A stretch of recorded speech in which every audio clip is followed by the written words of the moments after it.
Então, eu queria só dizer para vocês que eu acho essa iniciativa bárbara, porque a gente não tem a prática de documentar o que a gente produz, né? Então, a gente fica com uma ideia super antiquada que o documento vai surgir na velhice, na antiguidade. O documento surge no momento em que a gente produz, né? E eu aprendi isso de forma muito impactante, assim, num período que eu fiquei nos Estados Unidos, e tinha um grupo na Cantwell Library, da Universidade de Harvard, que fazia uma gestão dentro dos laboratórios. já, Olha né? só, para nós Em isso é processo. impensável. Uhum. Então, assim, acho que é super bacana e fico muito animada de ver o trabalho de vocês. E a Yara deve ter feito arquivos e museus comigo, né, Yara? Não fiz, Betânia. Ah, eu era que licenciatura. E aí eu acabei não fazendo arquivos e museus, não. Eu tive aula que pena. moderna mesmo. Acho que foi em 2007, 2006, não sei. Contei para a Yara que quando você estava com essa disciplina, você levou turmas, né, da história lá no semestre, a gente contou do processo, foi bem bacana. É isso aí. Betânia, sabe o que eu vou te pedir? Se você consegue enquadrar melhor a sua imagem aí, ótimo. Ótimo. Deixa eu ver aqui o que eu vou fazer para ela ficar aqui. Espera aí. Porque, como eu não estou dando aula, eu não tenho câmera no computador, sabe? É no celular mesmo. Não, tranquilo, é só para você ficar mais centrado. Eu vou ajustar. Ó, tá melhor? Tá ótimo. Deixa eu ver se eu consigo. Agora eu tenho que fazer ela ficar em pé. Um momentinho só que eu vou conseguir. Se você deitar a câmera, a gente fica deitado para você? Eu acho que a câmera, ela vai ficar dentro. Não, tá, tudo bem. É no WhatsApp que tá certo, né? Assim, não tem que ser assim mesmo. Espera aí, eu vou conseguir. Um momentinho só para ajustar aqui. Agora deu? Deu. Se tiver bom, confortável para você, tá ótimo. Tá ótimo. Então, podemos começar. Então, assim, formalmente, né, vou dizer de novo, né, na condição de coordenadoras, né, desse projeto, que é parte da celebração dos 20 anos da rede de museus, a gente está desenvolvendo entrevista com os ex-coordenadores e com a atual coordenadora, na perspectiva de pensar trajetórias acadêmicas e a relação disso com a memória da rede, né? Então, nós três estamos coordenando o projeto, mas para essa entrevista, eu e Verona vamos desligar as nossas telas, vamos estar aqui com vocês, e a Yara vai conduzir a conversa. Ao final, a gente volta de novo para o bate-papo entre as quatro. Tá bom? Tá bom, combinado. Então tá. Yara, a palavra está com você. Betânia, primeiro a gente queria agradecer muito, né, que você tenha aceitado dar essa entrevista para a gente, né? A gente tem uma contribuição fundamental na construção da rede. Então, tem muitas lembranças suas que são importantes para a gente que fiquem registradas, né? A gente fez um roteiro com algumas questões básicas, né? Ele está organizado, de maneira geral, em 3 eixos principais, né? A sua formação mesmo enquanto pesquisadora, sua trajetória e sua relação com o patrimônio, e também sua relação com a rede de museus, né? E a sua gestão, e a sua percepção sobre a rede, mas você tem total liberdade para, enfim, você não tem que seguir a ordem escrita do roteiro, né? Você fica à vontade para falar à medida que suas memórias forem surgindo, né? E aí a gente queria começar, Betânia, perguntando para você um pouquinho das suas origens familiares mesmo, onde você nasceu, em quais escolas que você estudou na educação básica, né? E aí o que nesse seu caminho de formação inicial na escola te levou a escolher pela graduação em História? Ok. Eu sou resultado da escola pública, praticamente a minha vida toda. Eu venho de uma família muito pobre, em que fazer curso superior era uma grande novidade. Então, a minha mãe tinha um curso de contabilidade e meu pai só foi se formar em Direito quando ele já tinha 6 filhos. Então, isso não era algo comum na minha vida. E o interesse pelas ciências humanas, ele veio com essa expectativa um pouco de uma pessoa pobre que não podia conhecer o mundo, conhecer um pouquinho do mundo. Então, é por aí o meu caminho com as ciências humanas. Apesar de eu ter feito curso técnico em Química, no colégio técnico aí da UFMG, e eu ter me envolvido, porque era tão importante para mim e para os meus pais que a gente tivesse uma profissão, que eu fui até o final. Eu fiz todo o estágio para conseguir o diploma de técnico. Então, eu trabalhei na Nuclebras, que hoje é o CDTN aí da universidade, trabalhei no ICB, na Botânica, trabalhei nas Geociências, sempre como técnica em Química. E quando eu fui para a História, eu também já tinha passado no concurso da prefeitura. Então, era sempre assim, eu precisava de trabalhar e, enfim, esse foi o meu envolvimento com a História. Quando eu comecei a fazer História, logo, logo eu vi que a vida de professor do ensino fundamental era pesadíssima. E aí, como é que eu ia me envolver? E que a História, como a gente trabalhava na UFMG, era uma história em termos profissionais completamente idílica, né? Porque o trabalho, você deve ter passado por isso, o trabalho não era o mercado de trabalho não se discutia isso no departamento de História. Então, formava-se o historiador para fazer uma pesquisa idealizada, porque na minha época nem pós-graduação havia, e fazer um envolvimento com o ensino. Era basicamente isso, né? E, então, logo que eu começo a trabalhar, me formo em História e começo a trabalhar, eu percebia que o caminho dos arquivos e dos museus era uma perspectiva importante para que o historiador assumisse. Então, sempre que possível, eu me envolvia com arquivos e museus, porque era alguma coisa que me aliviava de estar em sala de aula e que me proporcionava algum tipo de trabalho. Então, eu tinha duas alternativas. Ou eu trabalhava como técnica em Química, eu havia me qualificado para tal, ou eu trabalhava como uma pessoa da História na área de pesquisa voltada para arquivos e museus, mais para atuar no arquivo e museu do que exatamente pesquisa. Logo que eu termino a minha graduação, eu entrei em sala de aula e fiquei completamente atordoada, porque eu fiz licenciatura, mas a licenciatura não te prepara para entrar em sala de aula. As questões mais simples, o que significa os 50 minutos em sala de aula, o que significa lidar com turmas lotadas, paupérrimas, que vão ali praticamente para se alimentar. Aquilo foi me deprimindo imensamente, e aí eu falei, eu tenho que fugir desse universo de sala de aula, vou fazer um mestrado. E aí, na época, eu passei na USP, que era um projeto de ensino de História, e eu passei na Unicamp. Na História da UFMG não havia mestrado. E, com isso, entre as duas universidades, na época, a Unicamp era uma coisa assim, muito bacana para a gente. Os autores que a gente lia estavam todos na Unicamp, eu fui para a Unicamp. Fiz o mestrado, depois do mestrado, já que eu estou aqui, vou fazer o doutorado, né? Então, as coisas foram... Mas eu entrei no UFMG só com mestrado, e na UFMG logo eu percebi que quem tinha só o mestrado não tinha uma espécie de uma identidade profissional, que era necessário correr para o doutorado. Então, eu fiz isso, eu corri para o doutorado, né? Então, foi assim a minha trajetória. Então, nem o trabalho do mestrado, nem o trabalho do doutorado estão vinculados com o patrimônio, nenhum dos dois. E no departamento de História, a única disciplina que poderia me aproximar mais do patrimônio era a única, arquivos e museus. Então, eu me envolvi com arquivos e museus. Era uma disciplina que não era muito querida pelo departamento, né? Era uma disciplina que nem sempre tinha professor para dar essa disciplina, e eu assumi essa disciplina com essa perspectiva. Era possível transformar arquivos e museus em uma formação complementar do profissional de História. O profissional de História podia e com certeza tem uma contribuição importante para dar para a sociedade, né? Então, foi com essa perspectiva.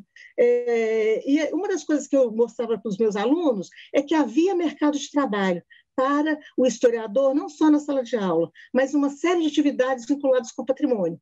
E aí a disciplina deixou de ser um apêndice para o bacharelado e ela passou a ser uma formação para qualquer profissional de história, tanto aquele que se dirigiria para a sala de aula, como aquele que desejava enfrentar o mercado de trabalho. Então, nos jornais, nos centros de memória, nos centros de documentação, e essas visitas que a gente fazia com os alunos eram importantíssimas nos vários espaços de documentação, memória, pesquisa, porque eu sempre fazia questão de perguntar, você que está trabalhando aqui, qual a sua formação? E vários desses profissionais, nos museus, nos arquivos, nos centros de documentação, eram historiadores. Lá pelas tantas, no colegiado do curso de História, a gente fez uma enquete, quando a gente fazia a matrícula dos alunos, eu era vice-coordenadora, a gente fazia a matrícula dos alunos e perguntava, você faz estágio? Você faz alguma monitoria? Em que lugar? E a gente ficou impressionado de ver que em torno de 80% daqueles alunos estavam envolvidos com atividades em arquivos e museus, né? Então, não tinha dúvida, havia necessidade do curso de História, na minha opinião, cada vez mais qualificar os alunos para o mercado de trabalho, pensando nessa potencialidade da pesquisa na área do patrimônio e da atuação na área do patrimônio. Em torno de 1999, eu fui chamada na Pró-Reitoria de Extensão. Na época, o pró-reitor era o Edson, é um médico. E eles me chamaram porque sabiam dessa disciplina, sabiam que essa disciplina atraía alunos de outros departamentos, outras unidades, e queriam me perguntar como é que a gente podia lidar com a quantidade de museus que tinha na UFMG.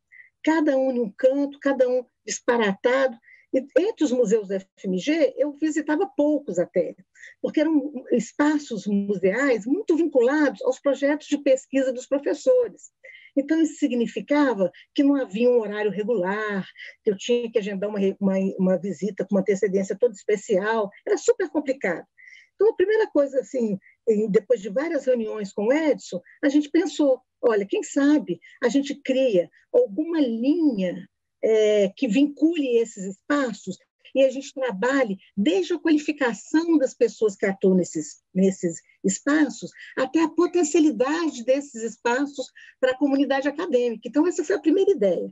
A ideia de vincular espaços completamente diferentes, distantes uns dos outros. Você tinha desde o Museu de História Natural, né, que da origem aí da início da universidade, até espaços que eram só projetos de pesquisa, outro, idealização de pesquisa. Então, era tudo muito diferente. Espaços que não necessariamente tinham funcionários, nada disso. Então, a primeira ideia era essa. São espaços distintos, nós vamos colocar uma linha vinculando esses espaços, uma linha simbólica.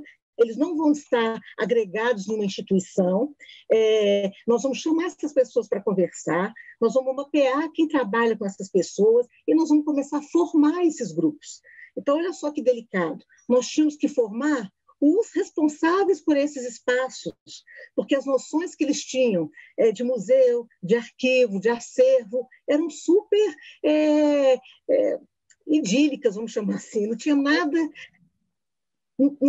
de concreto. Sim, voltar só um pouquinho, assim, um pouquinho mais atrás, no tempo mesmo, né, dessa sua narrativa. Na sua época ainda de estudante, na graduação, você se formou nos anos 80, né? Então, você estudou ali na Fafiche da Carangola, né? E aí a gente tem uma pergunta, assim, uma curiosidade, de saber como é que era um pouco do ambiente, do clima ali naquela Fafiche, que era muito diferente de estar aqui no campus da Pampulha, né? Que é onde você deu aula. E aí, se você pudesse também falar um pouquinho, você falou um pouco sobre isso, mas na sua formação, tinha discussões sobre patrimônio? Na sua formação, principalmente na graduação, no seu mestrado, nas disciplinas ofertadas? Você falou que já tinha disciplina de arquivos e museus, mas e que você depois assumiu, né, quando virou professora do departamento. Se puder, às vezes, detalhar um pouquinho isso para a gente? Na minha formação, eu não tive absolutamente nada de arquivos e museus. A disciplina Arquivos e Museus, ela era focada apenas para os alunos do bacharelado. Então, eu fiz licenciatura, não tive nada de patrimônio. Nenhuma discussão, nenhuma leitura, nenhuma problematização, nada, absolutamente nada. Eu fui trabalhar com arquivos e museus desde a graduação. Então, eu fui trabalhar no Museu Abílio Barreto, eu sonhava que um dia ia trabalhar no Museu Abílio Barreto, então eu comecei trabalhando no Abílio Barreto, todo esse trecho. Então, né, Betânia? Oi? O Abílio Barreto foi como estudante ainda, então? Como estudante, estagiária. Era o seguinte, tinha uma prova que você fazia para a Prefeitura de Belo Horizonte, e a Prefeitura, não sei se isso existe ainda, ela selecionava estagiários para todos os espaços públicos da prefeitura. E você podia escolher, né? Dependendo da nota, você podia escolher. E eu escolhi, óbvio, o Abílio Barreto, não só porque era perto da Fafiche, mas era perto da minha casa também. Naquela época do Abílio Barreto, muito diferente de tudo que passou esses espaços, eu acho que a gente pode dizer assim, os últimos 20 anos, acontece uma verdadeira revolução nos espaços museais, não só do Brasil, mas especialmente de Belo Horizonte. Então, olha o que eles estavam fazendo na época que eu ajudei. Faziam um inventário das peças. Então, hoje, a gente imaginar que o Museu da Cidade não tem nem o inventário das peças é de cair para trás, né? Então, a gente fazia um inventário, fazia a ficha, descrevia o material, o tipo, o tamanho, de que ele era feito, etc. Era isso, né? Era um inventário detalhado do acervo do Abílio Barreto. Era uma exposição antiquíssima, foi a exposição que eu, na minha infância, visitava, era a mesma exposição, enfim, era essa um pouco a experiência que a gente tinha ali com museus. Então, e a partir dali, eu ficava observando os outros espaços da UFMG e sempre perguntando para mim mesma, mas historiador não deveria trabalhar nos museus, né? Isso não é um lugar para historiador?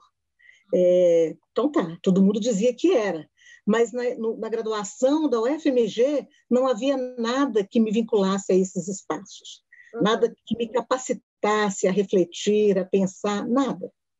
Então, foi mais ou menos assim. E aí, depois você falou um pouquinho já de algumas experiências de trabalho, né? Você foi professora da prefeitura, também trabalhou como técnica, e aí você teve essa decisão do mestrado na Unicamp, né? Essa motivação sua de entrar na pós-graduação, então, foi, de certa forma, deixar de ser professora de educação básica mesmo, né? E como é que se deu a escolha desse seu tema de pesquisa no mestrado, Betânia? No mestrado, eu tinha duas opções, né?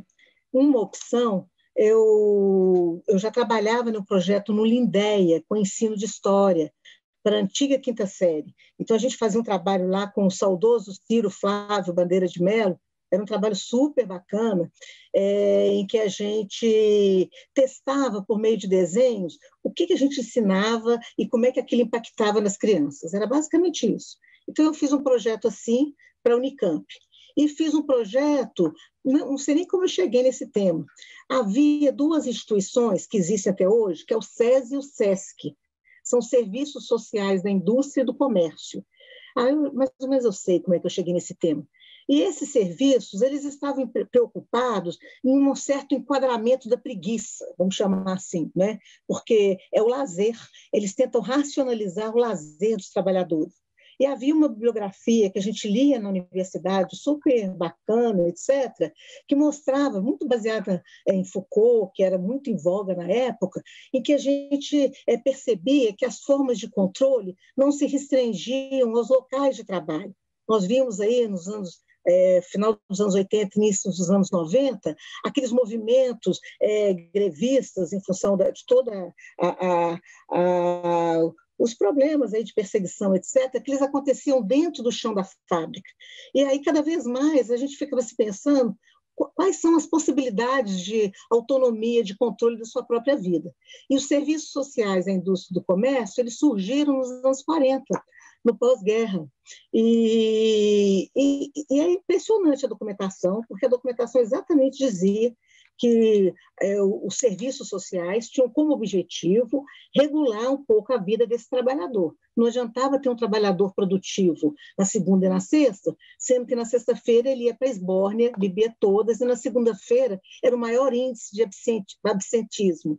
Então, olha só, essa preocupação com o que você faz no horário que você está fora do trabalho é que mobilizou os serviços da indústria e do comércio a se organizarem nesse formato. Eles tinham visitantes, o SESI e o SESC, que iam até as casas dos trabalhadores, conversavam com as donas de casa, abriam as geladeiras, eles faziam relatórios dizendo, falam que não tem dinheiro, mas o cabelo está cheio de rolinho, na geladeira tem cerveja, coisas desse tipo, sabe? Era muito impressionante. E aí eu fiz o meu mestrado, que era do enquadramento da preguiça à produtividade do ócio, a tese, o texto de dissertação. Recentemente, o SESC até me chamou para mandar uma cópia e falar sobre esse trabalho. Eu falei, olha, eu não sei se vocês vão gostar do que eu tenho para dizer, né? Mas se vocês quiserem eu mando e falo e tal, mas eu não sei muito, né, para começar pelo título, do enquadramento da preguiça à produtividade do ócio. Então, não tem nada. A única coisa bacana que tem vinculado com arquivos e museus é que eu ia para os arquivos e para os museus, né? Então, eu já tinha ido para os arquivos fazendo pesquisa para alguns professores, então eu já frequentava os arquivos da cidade, e quando eu fui para a Unicamp, eu comecei a frequentar os arquivos em São Paulo, do próprio SESI-SESC, no Rio de Janeiro, né? Enfim, e fui levantando essa documentação, juntando assim, um corpo documental que combinava um pouco com as preocupações da linha de pesquisa que eu me envolvi lá na Unicamp, que era o mundo do trabalho. Quando eu fui para... Então, eu estava muito envolvida com o mundo do trabalho. Quando eu fui para o doutorado, eu disse, olha, eu tenho que aproveitar essa discussão em torno do mundo do trabalho. E eu sempre quis entender como é que os ofícios se organizavam.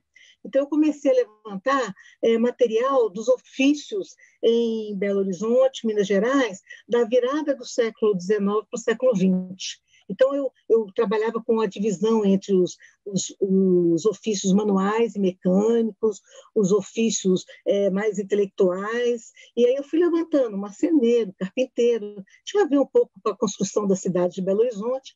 Então, eu elenquei assim, um conjunto bem substancial de documentos, trabalhando com esses ofícios, entendendo como é que eles eram regulados, quem é que exercia essas profissões, havia os censos aí do século XIX que me ajudavam, então pronto, eu comecei fazendo isso. Quando eu cheguei na qualificação, uma documentação monstro de todos os ofícios, a banca disse, olha, tem uma documentação aqui que chama atenção, os ofícios na área da saúde, esses aqui estão chamando atenção, é um conjunto de documentos que está assim, berrando. Não dá para você fazer tudo no doutorado, se restrinja aos ofícios da arte de curar. Então, foi ótimo para mim, foi uma super deixa, assim, adorei, foi ótimo. Eu falei, tudo bem, depois eu trabalho com os outros ofícios, não tem problema nenhum. Então, trabalhei com os ofícios da arte de curar, nessa mudança aí do XIX para o século XX, mas aí não dava para ficar só na virada do século, eu tive que voltar um pouquinho no século XIX. E isso é, na verdade, a linha de pesquisa que acabou me formando na UFMG, né? Eu depois me vinculei ao Ciente. Esses ofícios da arte de curar me fizeram me aproximar de uma discussão da própria constituição da história das ciências. A medicina não entra na história das ciências da forma assim, mais rigorosa, mas eu acabei podendo conviver com colegas que atuavam em outras áreas de conhecimento. Então, foi ótimo. A experiência do Ciência é um trabalho coletivo, colaborativo, que marcou a vida de todos nós que passamos por lá. Então, foi muito bacana. Você defendeu, de acordo com o seu currículo que a gente olhou, você defendeu em 92 o mestrado. E também entrou como professora do Departamento de História em 92. Como é que foi esse seu ingresso como professora do departamento, né? Foi ao mesmo tempo que a defesa da dissertação, Betânia? Como é que foi esse seu... Na verdade, a defesa foi até acelerada para eu poder me inscrever no concurso. Uhum. Né? Agora a gente passa por ganhar como mestre, porque o concurso, naquela época, o concurso era para mestre, então eu tive que acelerar a minha defesa. Eu lembro que, na época, eu já não morava mais em Belo Horizonte, eu morava entre Campinas e Rio, e a gente usava uns computadores, era o CP500, que era um computador que você tinha que ler o programa, num disquetão grandão, e depois você colocava os seus dados, então você operava aquele computador, eu era digitadora, assim, datilógrafa, o nome era datilógrafa, né? E você operava, então, o computador dessa forma. Nas vésperas de eu entregar o texto, eu perdi boa parte do material. Então, meus pais fizeram assim, uma super gentileza de comprarem um outro computador, arrumar alugado, sei lá o que eles fizeram. Eu vim para Belo Horizonte e trabalhei durante uma semana, dia e noite, para recuperar tudo, reconstituir tudo e poder entregar. A tempo de prestar o concurso. A tempo de defender e prestar o concurso. Né? Então, foi assim... Isso foi para a história moderna, não foi na entrada em arquivos e museus. Depois não professora do existia. não existia concurso para arquivos e museus, nunca, né? Eu nem sei se hoje existe, mas eu acho que nunca existiu. Então, eu fiz para moderna, eram 10 pontos, então eu estudei os 10 pontos, me preparei os 10 pontos e fiz o concurso para moderna. Na época do meu concurso, foi o mesmo concurso que da Júnia, foi o mesmo concurso da Júnia. A Júnia entrou primeiro. Para a Colônia, né? Não, ela fez para moderna. Era para moderna.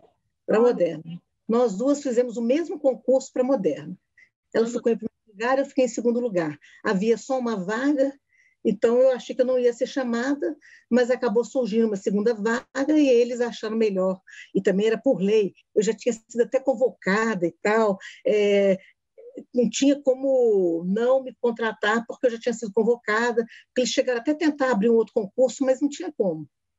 Na época, eu já tinha pedido demissão. Eu dava aula numa escola em Niterói, eu havia já pedido demissão, entregue a minha carteira para o departamento pessoal da FMG. Então, enfim. Então, eu comecei no departamento de História, dando aula de História do capitalismo, na verdade. Era uma disciplina também do antigo currículo, que tinha a ver aí com uma interpretação de como é que deveria ser os currículos, né? E tinha essa disciplina de História do Capitalismo. Então, eu comecei dando aula de História do Capitalismo, depois eu fui para a História Moderna, em alguns momentos, como o meu departamento, assim, o nosso setor, trabalhava com História Moderna e História Contemporânea, eu tive que dar algumas histórias contemporâneas. Então, esse é o primeiro momento, assim, muito delicado, que eu logo fui percebendo que tudo que eu fizesse na área de arquivos e museus e na área de história da ciência não contariam como créditos para mim no departamento. Nunca contaram. A história da ciência depois passou a contar, mas a minha atuação em arquivos e museus nunca contou para os pontos que eu tinha que compor ali, né, para a minha produtividade no departamento. E isso era um problema, porque às vezes eu me envolvia muito com arquivos e museus, e aí, enfim, eu lembro que um colega meu falava assim, se você tivesse o mesmo empenho que você tem com arquivos e museus com o Ciente estaria assim, a anos-luz na frente do que está hoje, né?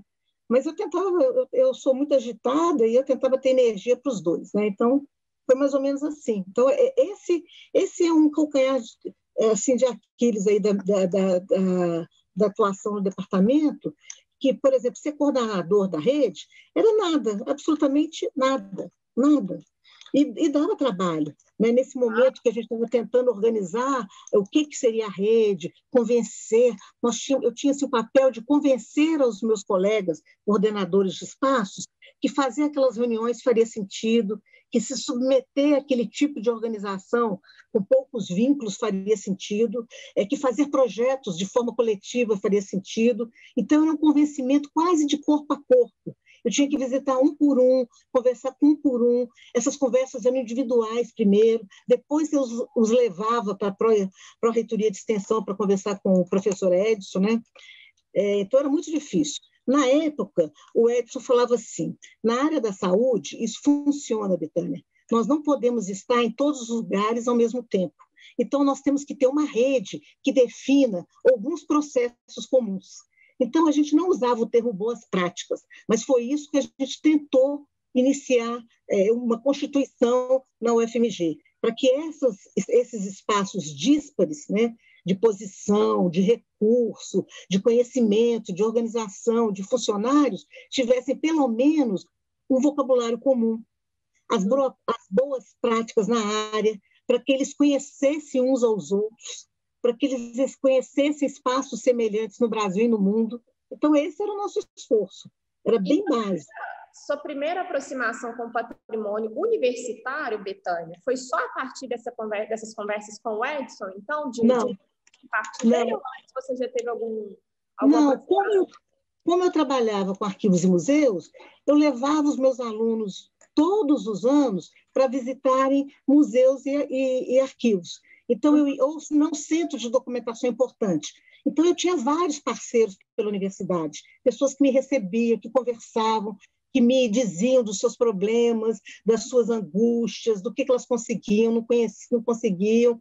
Então, eu ia no centro, no SECOR, por exemplo, o Centro de Conservação e Restauro. Então, ali eu conhecia as pessoas que trabalhavam, que me diziam que se aquilo ali devia ser um curso ou não devia ser um curso de graduação, quais eram os impasses, quais eram as dificuldades, em quais projetos eles estavam investindo. Eu ia no Museu de Ciências Morfológicas, que era um projeto, não sei até como está hoje, e a Maria das Graças Ribeiro, na época, me explicava como é que ela estava fazendo, quais eram as dificuldades, por que era um espaço tão visitado, por que fazia tanto sucesso. Então, na verdade, quando eles queriam saber de algum espaço museal da UFMG, a imprensa sempre me procurava, me perguntava, que era a forma mais rápida de eu informar.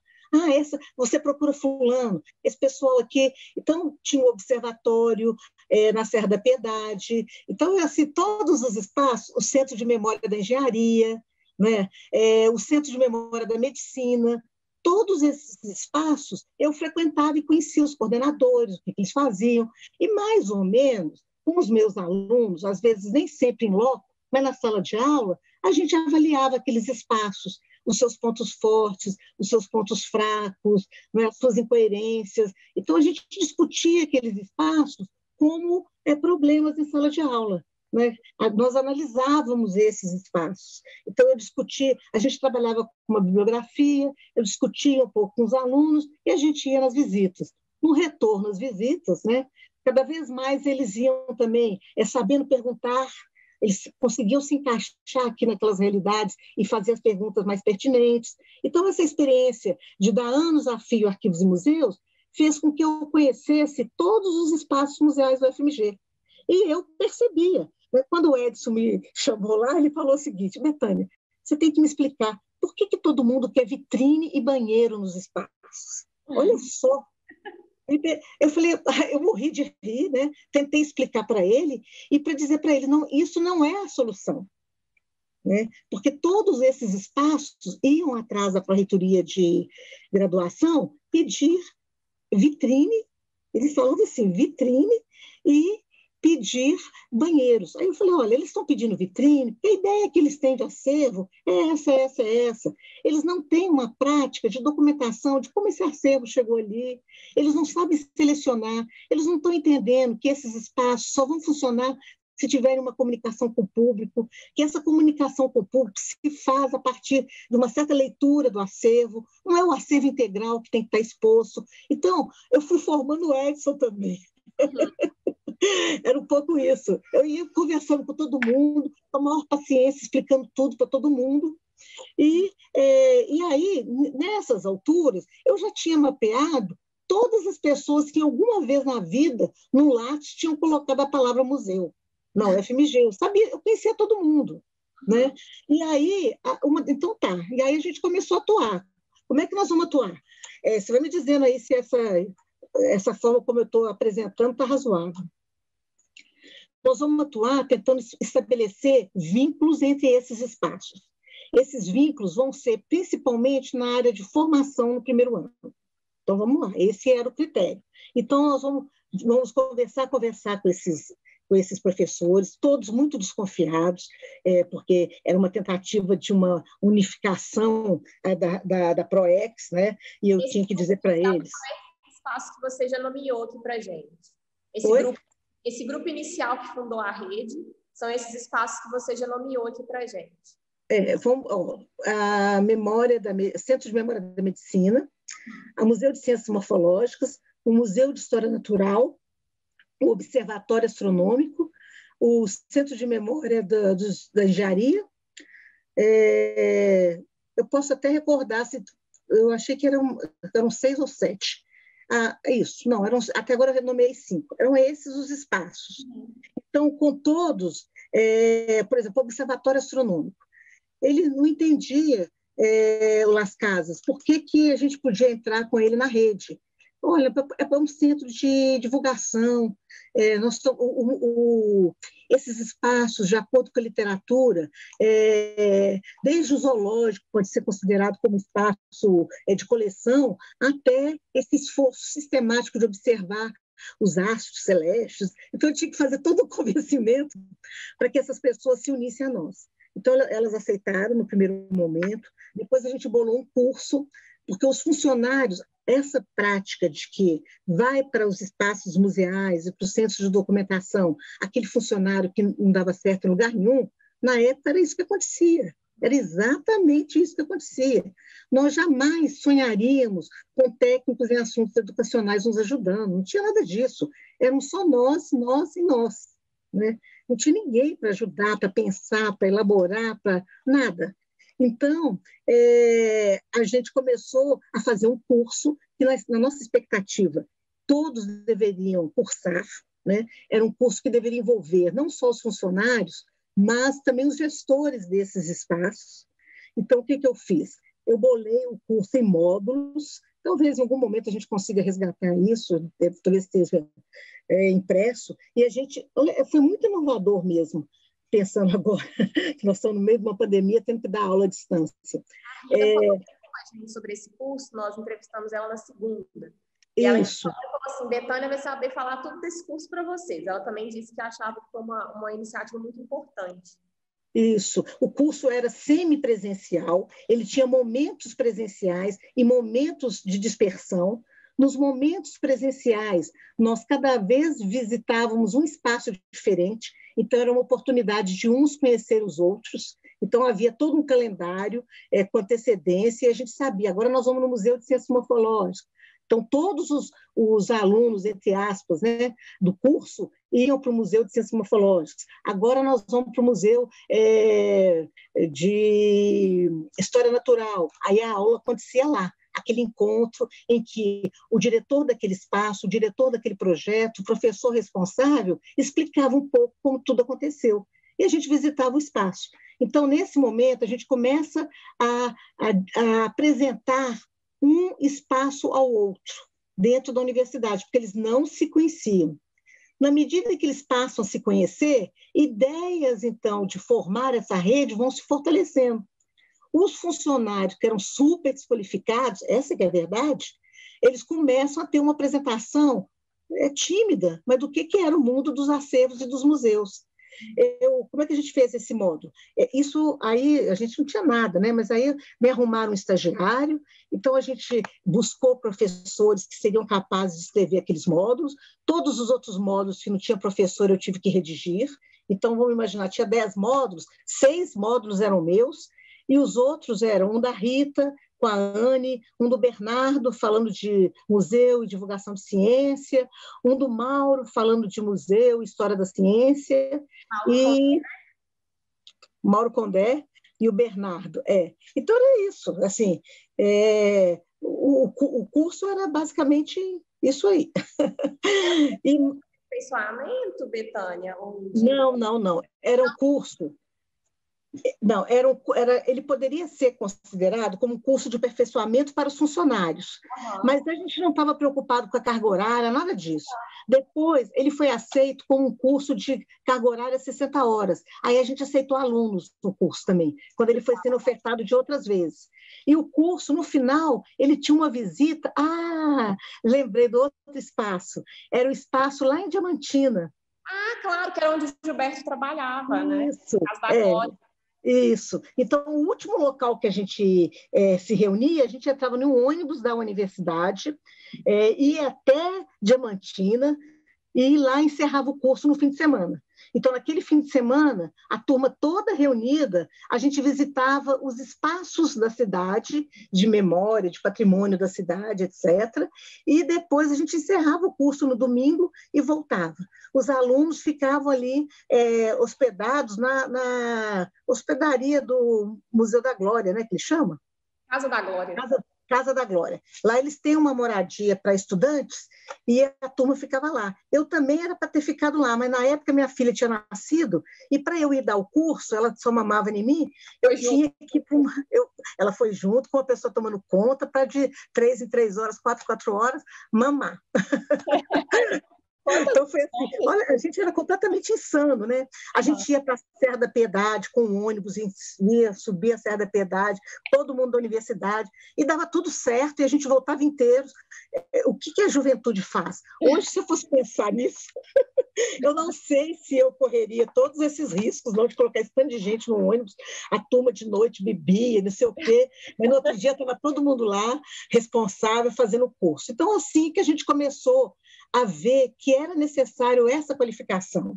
E essa qualificação aumentou a autoestima de todos os funcionários, porque a nossa instrução era a seguinte: todo mundo que bolasse o curso colocasse links para que esses alunos, né, estou chamando alunos entre aspas, né, pudessem clicar naqueles links e serem apresentados para as experiências VIP do mundo inteiro.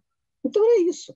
A gente falava quais são as tipologias de museu. Ele visitava a Casa Freud, ele visitava todos os museus de história natural que você pode imaginar, os mais lindos, maravilhosos. Ele entendia por que o patrimônio envolve a comunidade e reaquece a economia de determinados setores, né? Então, a gente dava os exemplos. Enfim, nessa época, eu conheci a Silvânia, porque eu já via que no Lattes dela ela tinha envolvimento com museus, então ela entrou também no grupo. A Silvânia também participou de um módulo do curso, e assim foi. A gente fez esse curso, a ideia era levantar a autoestima desses estudantes todos e tal, e funcionários, para eles verem que eles estavam trabalhando numa instituição que não era o fim da carreira, podia ser o início da carreira, que aqueles espaços estavam bombando o mundo afora, e que aqui a gente podia revalorizá-los, porque a nossa universidade era muito importante, e a gente precisava de mais daqueles espaços. Então, a gente foi colocando gás nessa história.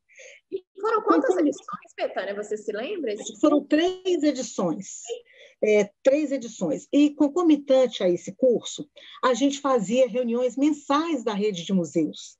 Nessas reuniões mensais, eu sempre tentava trazer alguém da área importante de qualquer lugar do Brasil para vir falar para os nossos colegas, porque não podia mais só eu falando.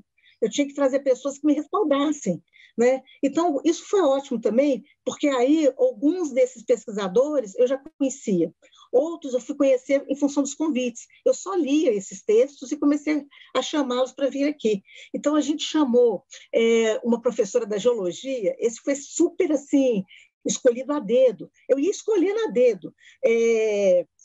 Agora me fugiu o nome dela, mas daqui um pouquinho, a Margarete Lopes. Ela foi a primeira bolsista de produtividade na área de museologia. Então, o primeiro bolsista de museologia, de produtividade no CNPq, não tinha nenhum vínculo com as unidades de museus. Nessa época não existia curso de museus. Não, ela trabalhava com a geologia, e na geologia ela trabalhava com os acervos. E esse vínculo dela com os acervos museais é que fez com que ela pleiteasse uma bolsa e conseguisse uma bolsa de doutorado nessa área. Então, até isso eu mapeava. Eu sabia todos os currículos de absolutamente todo mundo. Aí já não era mais só na UFMG, no Brasil. Então, ela veio... Isso, Betânia. No seu currículo tem informação de que você participou de comissões para pensar a criação do curso de museologia no UFMG. Isso no ano 2000 mesmo, né? Nem na década, no ano 2000. Isso teve alguma relação com a rede? Ou isso foi antes ou depois da rede? Não. Ou você começou a perceber a necessidade da criação desse curso depois da rede de museus? Como é que foi isso? E a relação A rede já discutia, se deveria ou não ter um curso na área de museologia. A rede já discutia isso. E nós, normalmente, a gente discutia isso toda vez que vinha alguém de fora, etc. Normalmente, a gente tendia a achar que o melhor seria um curso de pós-graduação. Era um mestrado profissional, era isso que a gente pensava. A gente não pensava que o importante seria um curso de graduação. Até que veio essa comissão produziu um relatório, eu fico atrás desse relatório, porque foi um documento super bacana, super robusto, e ninguém sabe aonde foi parar esse relatório. A comissão, se não me engano, foi na época da nossa reitora, que agora esqueci o nome também, vocês têm que me ajudar a lembrar os nomes aqui. Maria Lúcia Gazola. Foi na época da Maria Lúcia Gazola, nós fomos nomeados por ela, fazia parte dessa comissão eu, o Cartelli, da PUC, a Maria das Graças, a Lígia,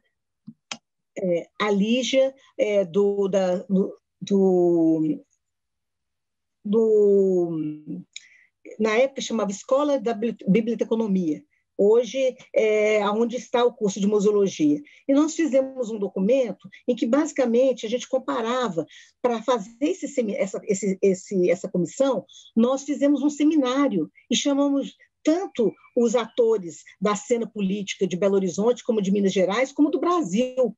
Então, a gente chamou quem tinha o curso de museologia na Bahia, né? A gente chamou, em São Paulo havia um curso de especialização nessa área, e então a gente chamou essas pessoas, chamamos a prefeitura, na época a secretária de cultura era Thaís Pimentel, nossa colega de departamento, nós chamamos a Thaís Pimentel, enfim, nós fizemos toda uma mobilização para perceber um pouco qual era esse cenário, e levantamos como é que era a formação do museólogo mundo afora.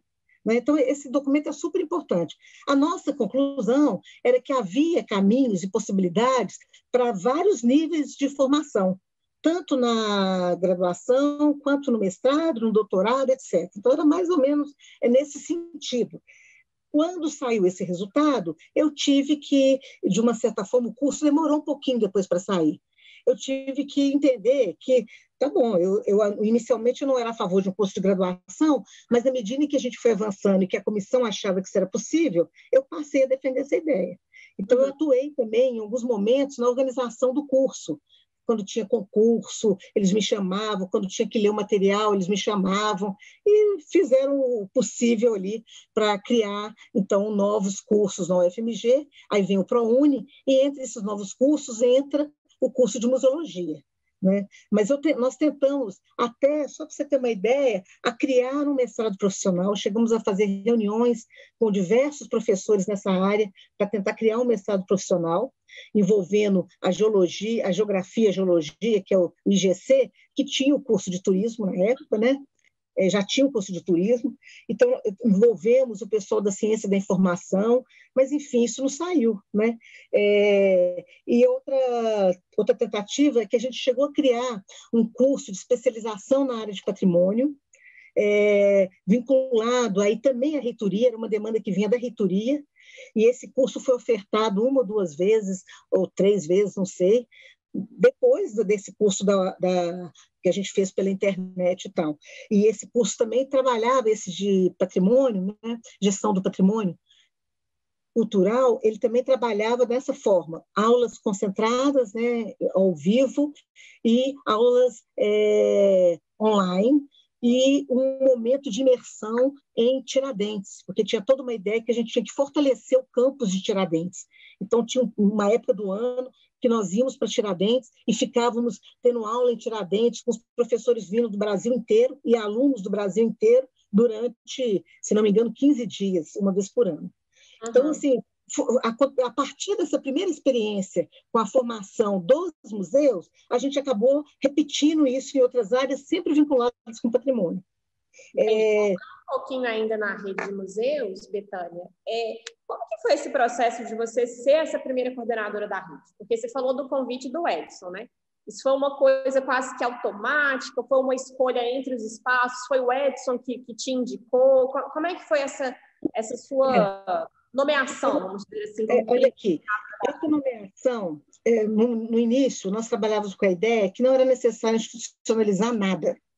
Então, isso não é um cargo, não era um cargo, não era uma posição, não tinha remuneração, ninguém tinha que escolher. Nós estávamos ali discutindo, eu, Edson e o Paulo, que era um professor que já aposentou há mais tempo, da sociologia, a gente estava discutindo como solucionar um problema recorrente na área de museus da FMG. Era uma área que não tinha a atenção devida, mas eles também achavam que tinha problema nesses espaços. Então, não tinha como consultar aos integrantes desses espaços se eles queriam que eu coordenasse. Não tinha jeito. Nós estamos surgindo do nada, nós estamos inventando uma fórmula. Nós inventamos um modelo de gestão ali. Então, o modelo de gestão é, Betânia, você vai coordenar, não tem mandato? Não tem nem mandato, não tem nada, absolutamente nada. Você vai coordenar, você vai ver o que é possível e vamos ver se vai dar resultado. E os resultados foram aparecendo. O segundo movimento importante, o terceiro, além do curso, além dos encontros mensais que a gente fazia cada hora no espaço, a gente fez um outro movimento que era trabalhar em conjunto nas demandas de projetos de pesquisa e projetos de recursos. Então, a gente começou a demandar projetos comuns. Então, não era mais o Ciências Morfológicas que entrava pedindo 10 mil, não era mais a medicina que entrava pedindo 1.000, nem o Observatório Astronômico pedindo 10 mil, 20 mil, sei lá o quê. Agora era a rede de museus, em nome desses espaços, que somávamos as nossas forças, somávamos a visitação anual. Os espaços não tinham nem uma forma, nem sei se ainda tem, se já tem hoje, tomara que tenha, uma forma padrão de fazer a contagem dos visitantes, nem isso tinha. Então, a gente começou a somar os nossos visitantes anos, ao invés de dizer, eu tenho 1.000 visitantes anos, eu tenho 2.000 visitantes, a gente somava tudo e dizia, nós temos 50 mil visitantes ano. Esse conjunto da rede é capaz de receber 50 mil visitantes ano. E você consegue lembrar, Tânia, de alguns... A Rita mencionou para a gente, ela disse que você foi o primeiro, né? Não sei se na sua lembrança também foi o primeiro. Foi o primeiro grande projeto que conseguiu recursos financeiros, que seria um projeto da FAPEMIG, coordenado por você.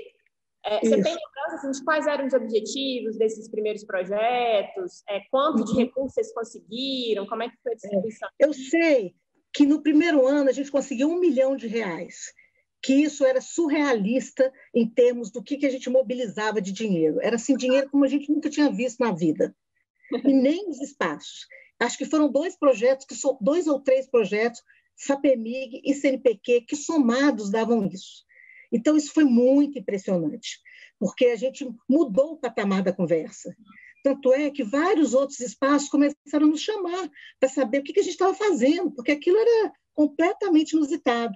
Né? Então, os projetos eram desde preparar material de divulgação, eu posso procurar aqui se eu tenho esses projetos ainda, ou eu posso entrar na FAPEMIG, entrar no CNPq e tentar resgatar o histórico desses projetos. Então, foi assim, ao invés de pedir 10 mil, juntos a gente podia pedir 100 mil, porque tinha uma estrutura muito mais integrada.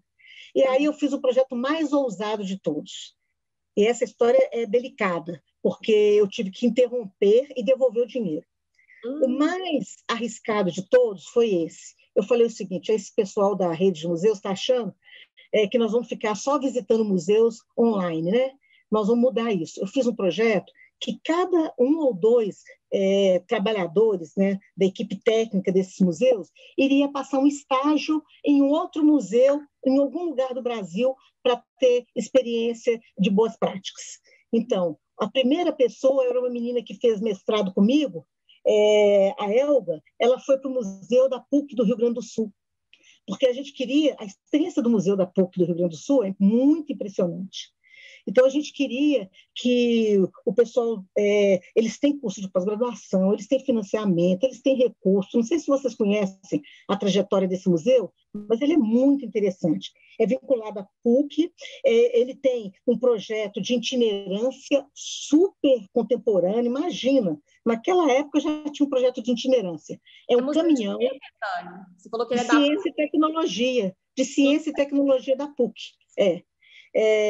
Ele tem um caminhão que percorre todo o Rio Grande do Sul, apresentando uma exposição pocket, assim. E esse caminhão é saudado nas regiões, nas feiras e tal, com foguete, a prefeitura recebe, é uma festa. Então, isso aí começou a colocar ideias na cabeça da gente. A Elga foi entender como é que funcionava o controle dos estagiários. Museus que demandam de muita mão de obra de estagiário, eles têm que ter um controle diferenciado, etc, etc. Então, a Elga foi entender como é que era isso. Ela ficou, se não me engano, uns 15 dias em Porto Alegre, fazendo essa primeira interlocução. Nós iríamos para o Rio de Janeiro, para São Paulo, para Recife. Aí, no meio dessa confusão toda, já devia ter uns 2 anos de rede de museus, eu ganho a minha primeira bolsa de produtividade.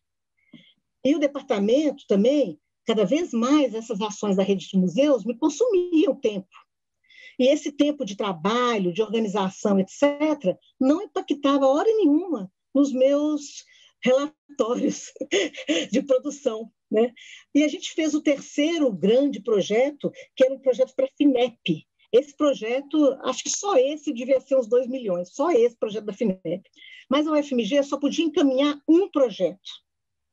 Então, ela ficou na mesa com 2 projetos, o da FINEP da rede e o da FINEP de um grupo da Faculdade de Educação que trabalhava com formação de professores. E parece que era da CECIMIG. A CECIMIG estava num momento muito delicado da vida, e ia estar acabando a CECIMIG, uma coisa assim, e eles optaram por mandar o da CECIMIG. Lógico que eu fiquei super chateada, porque eu tinha trabalhado horrores nesse projeto, fiquei super chateada e falei, olha, então está na hora de eu pensar alguma coisa diferente. Aí eu ganho a bolsa do CNPq em História da Ciência. Se puder, desculpa a interrupção, se você puder ajeitar um pouquinho a câmera, porque tá mais... Está caindo. Isso. Então é isso, eu ganhei a bolsa de produtividade do CNPq, o CNPq nem sabe disso, que me tirou da rede. Aí eu não tive, falei, vou cuidar da minha vida, assim, eu não estava mais ficando em casa, o telefone tocava o dia inteiro, eu trabalhava sábado e domingo, enfim, e como era tudo muito informal, cada vez mais isso não aparecia na minha produção acadêmica. Então, ali estava na hora de... Não tinha mais jeito. Agora, teve outras coisas aí no meio do caminho, algumas coisas que foram super bacanas. Eu lembro que uma única vez, a rede pagou uma viagem para mim, não sei se foi para voltar no Museu de Ciência Morfológica da PUC do Rio Grande do Sul, acho que isso, não tenho certeza, talvez, tenho até dúvida se pagou, acho que não pagou a viagem, não, acho que ela pagou os slides, uma coisa assim, porque na época a gente usava slide, eu fotografei o museu e trouxe slide, e isso deu problema, porque a Fundep não entendia por que a pesquisa necessitava de revelar imagens. Aí eu tive que explicar que eu não estava ali a turismo, que tal, tarará, tarará, tarará. Mas então essa é a história que eu conheço um pouco da rede, sabe? Eu acho que ela contribuiu para que a gente colocasse esses espaços em um patamar que chamasse mais atenção. Por outro lado, que esses pesquisadores entendessem que aqueles espaços não podiam ser só territórios das suas pesquisas, que aquilo ali era mais do que isso. E mais, que aquilo ali não podia ser só um bel prazer ali das suas atividades, que aquilo ali tinha vínculos com a instituição, que tinha que apresentar resultados. O resultado que a gente cobrava sempre era o resultado em visitação. Aí, o recurso que era repassado para a rede recebia o recurso da PROEX e a gente repassava os espaços. E cada vez mais a gente dizia o seguinte, tem que ter uma contrapartida. E a gente começou a dizer que a contrapartida era visitante. Então, alguns espaços que não tinham visitação recebiam recursos com essa perspectiva. Acho que foi o caso do Centro de Memória da Medicina e foi o caso do Centro de Memória da Engenharia. A medicina teve que organizar uma exposição, porque esse núcleo, que era eu e o Edson, basicamente, a gente começou a dizer, não adianta só dar dinheiro para esses espaços. Né? A ideia da vitrine também, aí a ideia da vitrine foi abolida. Nenhum projeto, nenhum espaço mais pedia dinheiro para a vitrine, porque a gente começou a discutir que a exposição tinha outro sentido. Banheiro eles precisavam. E esse recurso da FINEP era o único recurso que podia fazer construção, obra física. Então, nesse dinheiro, a gente colocava banheiro em todos os espaços. Era basicamente o museu, o Observatório Astronômico precisava muito de banheiro, o museu, o centro... o Espaço da Graça, o Museu de Ciência Morfológica, isso. Enfim, então, com isso, com essa forma de interação, a gente atraiu outros recursos. Por exemplo, em uma das vindas do Jaime Benchimol a Belo Horizonte, eu levei o Jaime para conhecer da Fiocruz, eu levei o Jaime do Rio de Janeiro, eu levei o Jaime para conhecer as ciências morfológicas. O Jaime ficou encantado e colocou a Graça em contrato com outras agências. Então, a gente fazia esse trabalho que acabava repercutindo e, enfim, todos me toleravam. Ninguém podia falar contra a Betânia. Porque eu tinha conseguido trazer recurso, visibilidade, qualificar os funcionários e conseguir enfiar a ideia de rede goela abaixo de todo mundo. Não foi uma ideia difícil de ser assimilada, você entendeu? Porque ela dava resultado. Então, foi assim. Aí, nesse momento, eu saí e acho que quem entrou no meu lugar não sei se foi a Rita ou a Graça. Voltando ainda um pouquinho da sua gestão, Betânia, queria te perguntar como é que você via a articulação e a entrada de novos espaços na rede, né? Se isso, ou se isso não aconteceu na sua gestão. Você falou que vocês faziam boca a boca para atrair mais espaços, né? Isso. E durante a sua gestão isso chegou a acontecer? Como é que você não, via? Não chegou a acontecer e eu não via com bons olhos isso. Não chegou a acontecer, eu não via com bons olhos. Então, foi na gestão da Graça. A Graça começou a dizer que era espaços de ciência e cultura, que eu achei que era uma grande bobagem.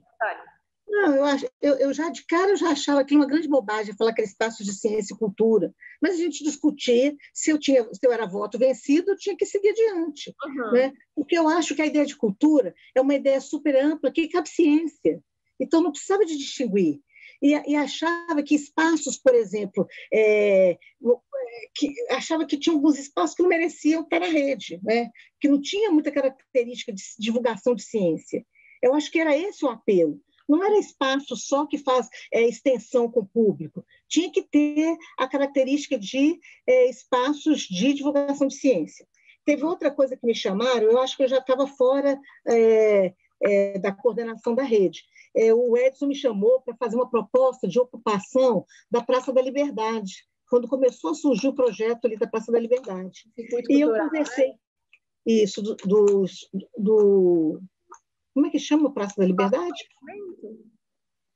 Oi? Espaço do Conhecimento? O Espaço do Conhecimento. Na época não tinha esse nome, a gente sabia que havia um projeto de ocupação da Praça da Liberdade e a UFMG ela poderia ocupar, então, o espaço que era da UENG.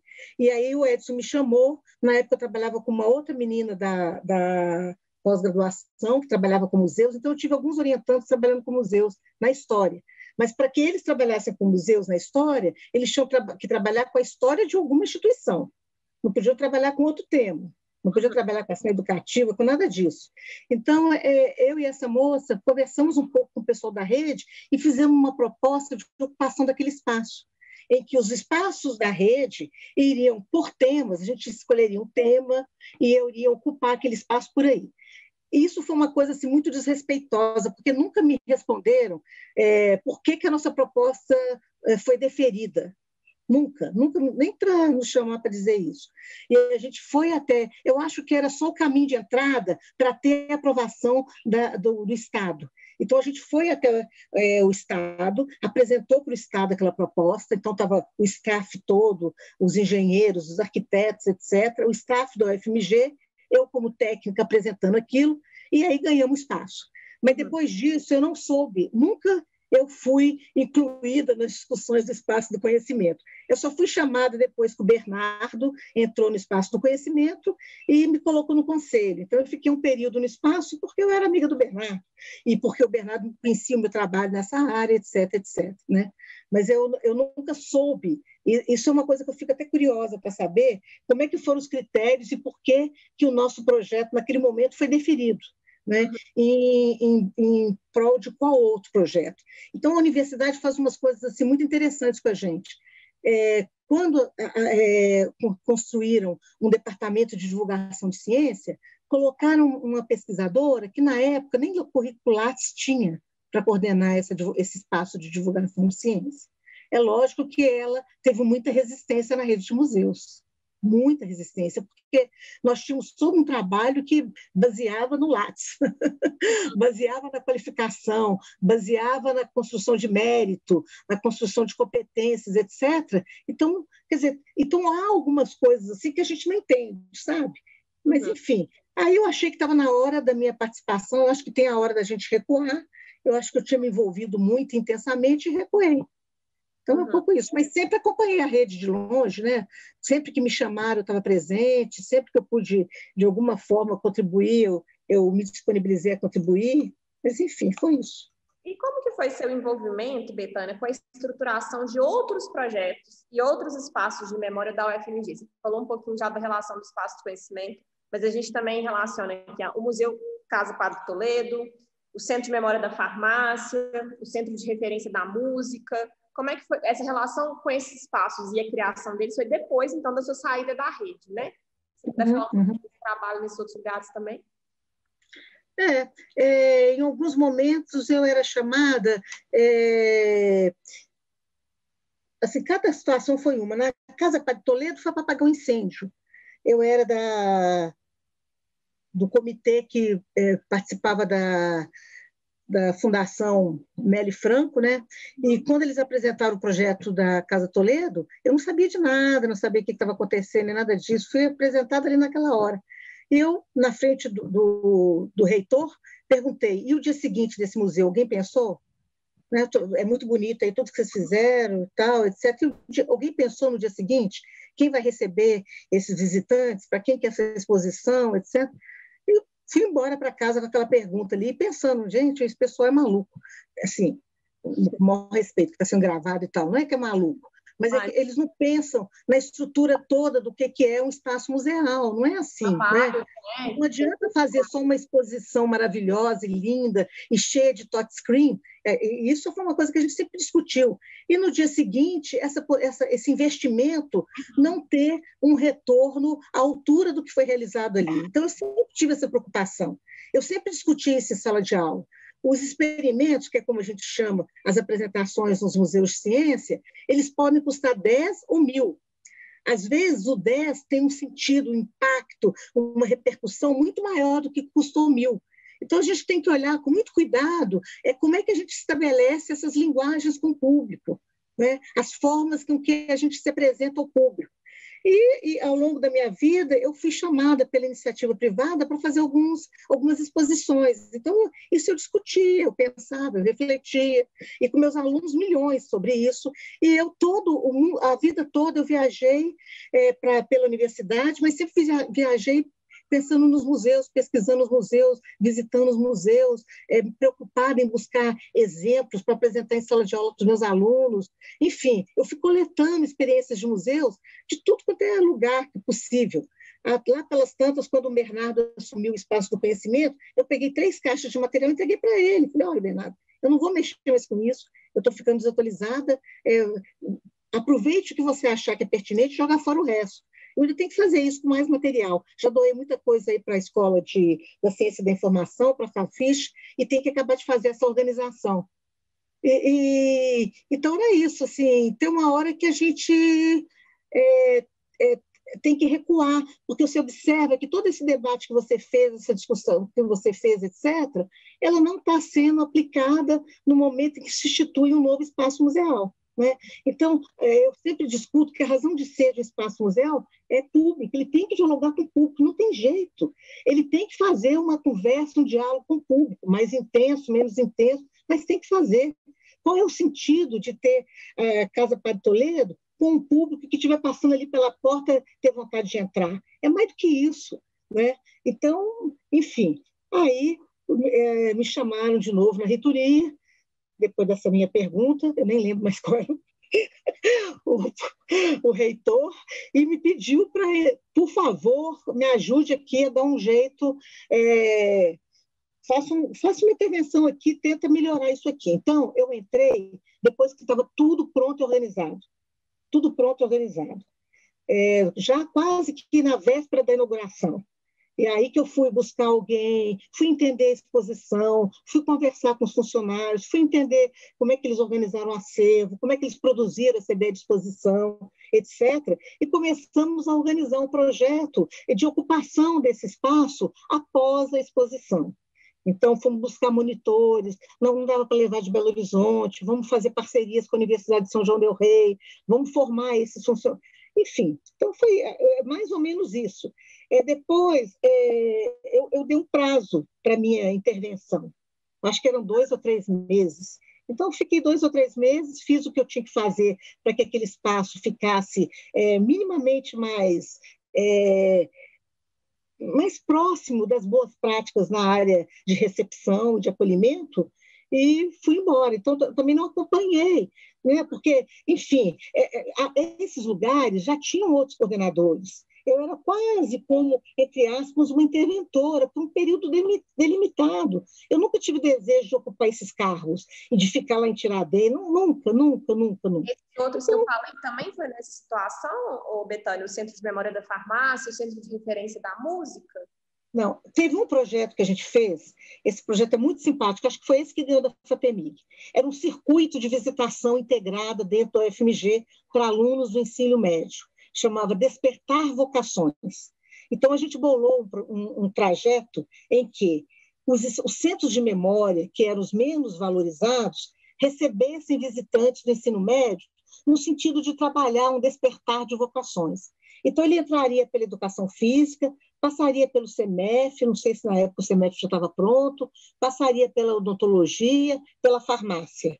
E o outro que entraria pela Antônio Carlos e passaria pela farmácia, pela odontologia e terminaria no CEMEF. Então, com isso, a gente teria um circuito, um fluxo de visitantes, e acho que também passaria pelas ciências morfológicas. E eles cruzariam ali, fazendo visitas dentro do campus. Era uma forma da gente atrair especificamente ensino médio, divulgar ciência, atrair essa ideia de despertar de vocações, etc. Então, com esse projeto, a gente percebeu que tinha alguns espaços que não estavam preparados para tal.